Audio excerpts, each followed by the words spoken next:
ஆண்டவராய் இயேசுவின் நாமத்தால் உங்கள் யாவருக்கும் அன்பின் வாழ்த்துக்கள். இங்கே ஒரு சிலர்கள் பிள்ளைகள் சுறுசுறுப்பாக வேலை செய்து கொண்டு பார்க்கிறீர்கள்.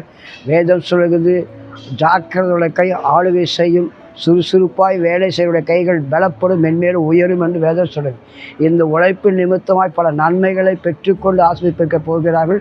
அதே போல் இன்றைக்கு உங்கள் வாழ்க்கையில் தேவ ஆசீர்வாதம் பெற்றுக்கொள்ள முடியாதபடி வருமானத்திலே தடைகள், குடும்ப வாழ்க்கையிலே தடைகள், வேலை செய்த தடைகள், பலவித போராட்டத்தோடு நீங்கள் வாழ்ந்து கொண்டு இருப்பீரானால் இன்றைக்கு ஆண்டவர் உங்களை பார்த்து சொல்லுகிறார், இவர்களைப் போல சுறுசுறுப்பாய் வேலை செய்தால் தேவங்கள் கரத்தை ஆசீர்வதிப்பார். அதன் மூலமாய் நன்மைகளை பெற்றுக்கொள்ள முடியும். தேவரே என் கரத்தை உறுதிப்படுத்தியும், ஆம் தேவனே எங்கள் கரத்தை உறுதிப்படுத்தணும் சொன்னது போல இந்த நாள் என்னென்ன வேலை செய்யும் அந்த வேலையெல்லாம் அவனை உறுதிப்படுத்துகிற தேவன் உன்னோடு கூட உயர்த்தி கனப்படுத்தி உன் வாழ்க்கைக்கு கடன் பிரச்சனைகள், பலவிதமான மனசோர்வில் அசதிகள் எல்லாம் எடுத்து போட்டு உன்னை ஆசீர்வதித்து உயர்த்துகிற தேவனாக இருக்க போகிறார். கர்த்தருக்கே மகிமை உண்டாவதாக. ஆமென்.